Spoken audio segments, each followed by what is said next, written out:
Meus irmãos e irmãs, hoje nós escutamos na segunda leitura uma parte da carta de São Tiago, que começa dizendo: todo dom precioso e toda dádiva perfeita vem do alto, descem do Pai das luzes. É com esta motivação que nós podemos hoje refletir sobre os mandamentos de Deus, a lei de Deus, como dons preciosos que o Senhor nos deu, como dádiva, como graça que o Senhor nos entregou para o nosso bem, para a nossa vida, como disse Moisés ao povo: agora, Israel, ouve as leis e os decretos que eu vos ensino a cumprir, para que fazendo vivais. É para a vida que o Senhor nos entrega os mandamentos. E é assim que nós olhamos para os ensinamentos do Senhor, para a sua palavra, para nos enchermos de vida. Muitas vezes, quando nós consideramos os mandamentos da lei de Deus, os seus ensinamentos, as suas leis, nós os consideramos como um limite para a nossa liberdade. Não são poucas as pessoas que veem nos ensinamentos de Deus, nas leis do Senhor, nos mandamentos, também aqueles 10 mandamentos que nós conhecemos, uma espécie de limitação da liberdade.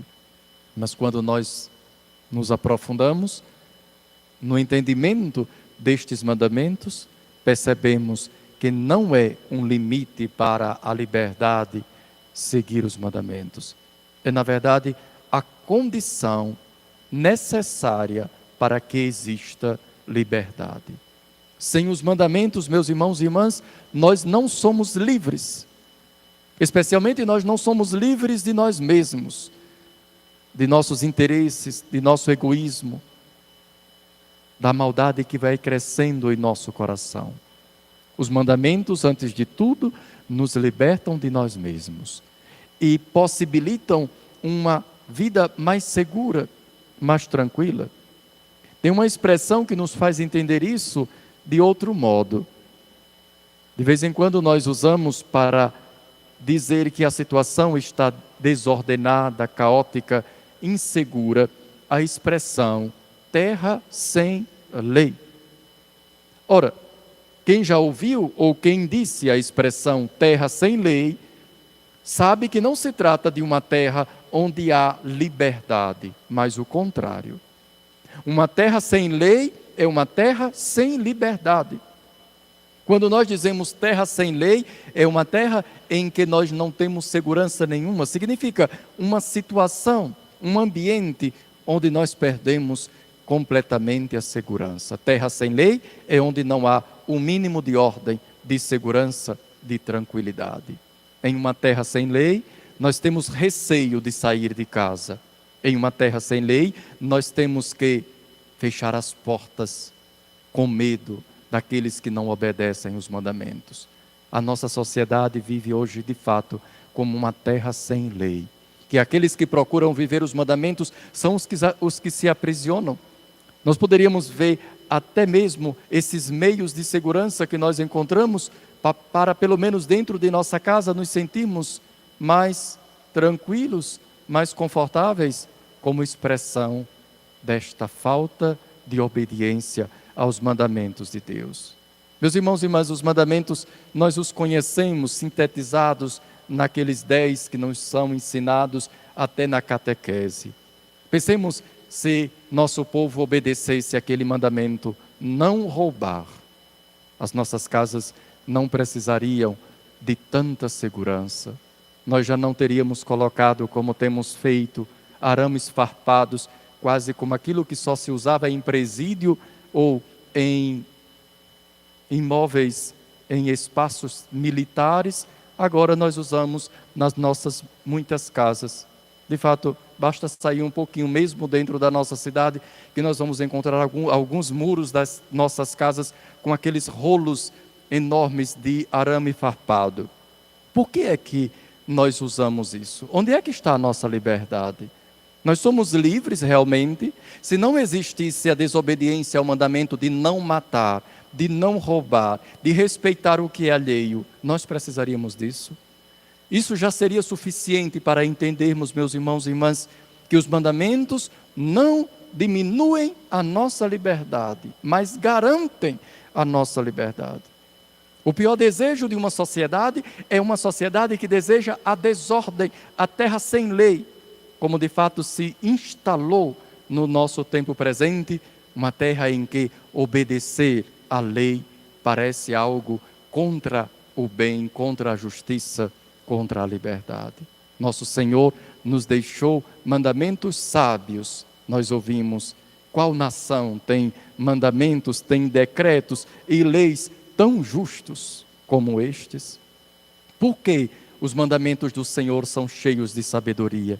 É porque eles nos ajudam, de fato, a viver a verdadeira liberdade dos filhos de Deus. E nós deveremos lutar por isso. A partir de nós, mesmo diante deste mundo que se distanciou de Deus, nós queremos continuar firmes, fiéis aos mandamentos do Senhor. Porque foi isso que nosso Senhor censurou naqueles mestres da lei e fariseus, chamando-os de hipócritas. Vós abandonais o mandamento de Deus para seguir a tradição dos homens.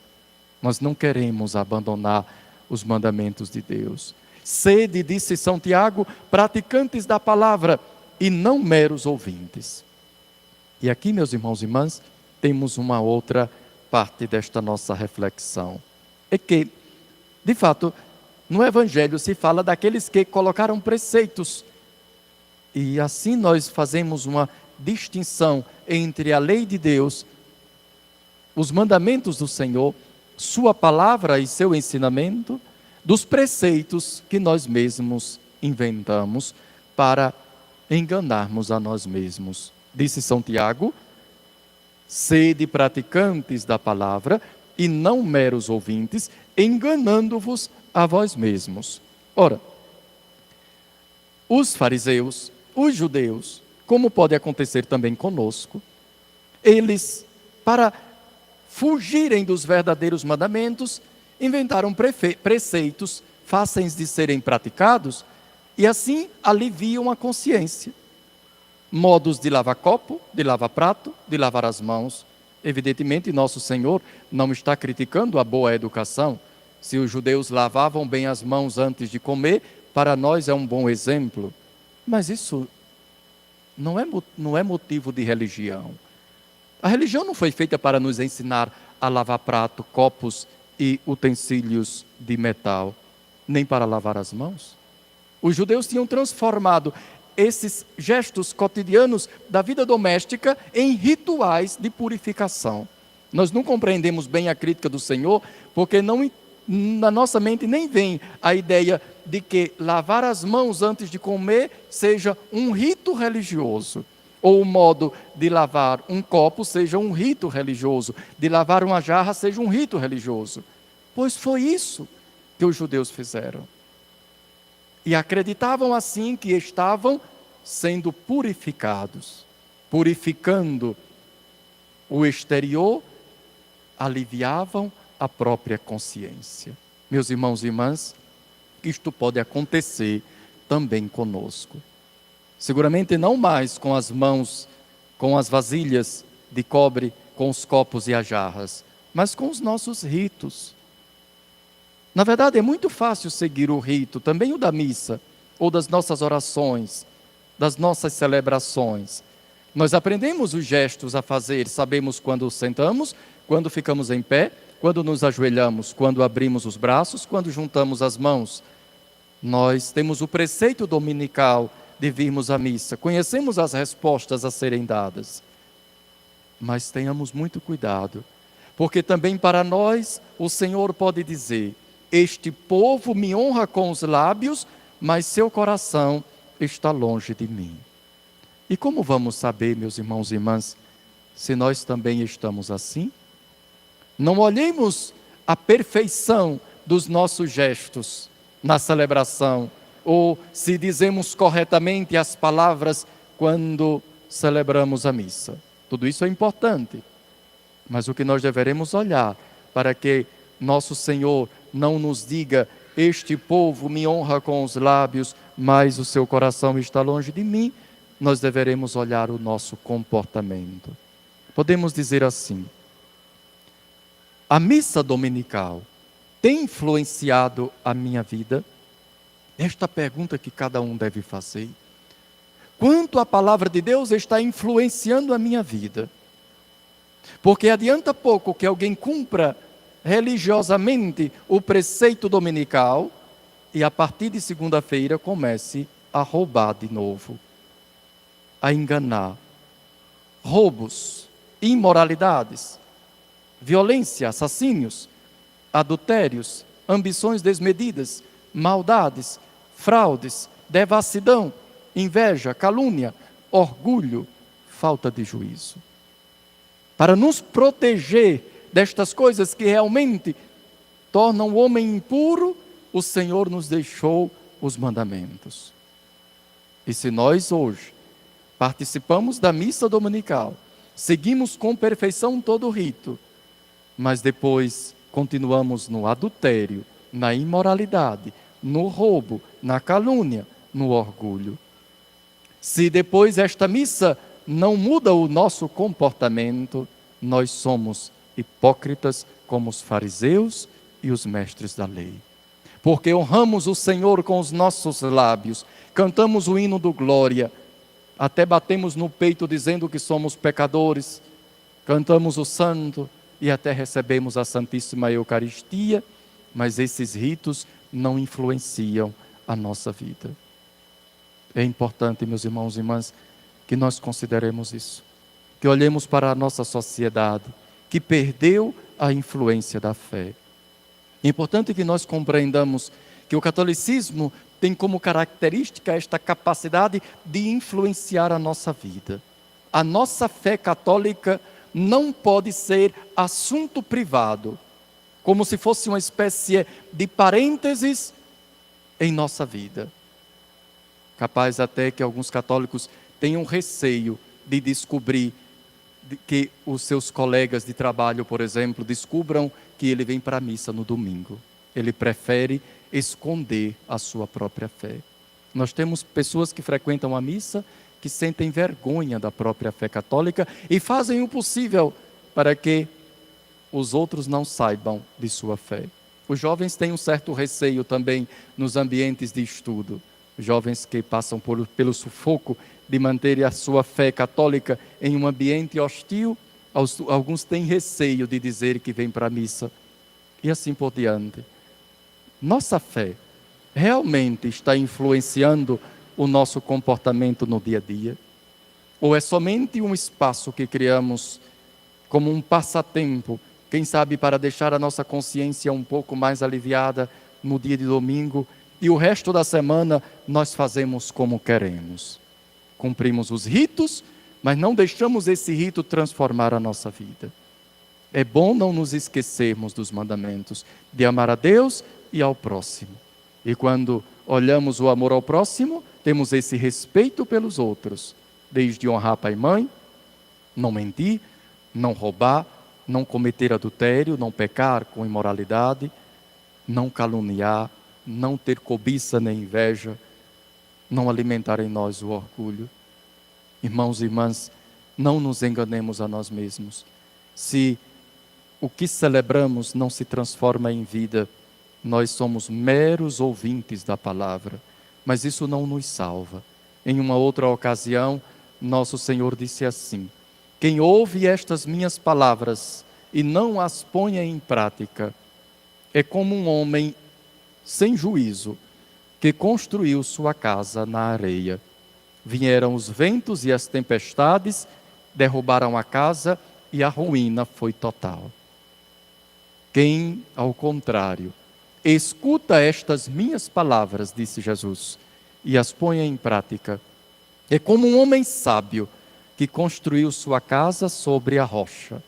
Vieram as enchentes, as ventanias e tempestades, mas a casa se manteve firme, porque estava construída sobre a rocha. A rocha de nossa vida, portanto, é esta palavra que nós escutamos, os mandamentos do Senhor. E nós somos felizes porque o Senhor nos deu tanta sabedoria do alto. O Pai das luzes ilumina a nossa consciência. Meus irmãos e irmãs, vamos melhorar a nossa sociedade. Não vamos esperar pelos outros. Vamos enganar menos, mentir menos, caluniar menos.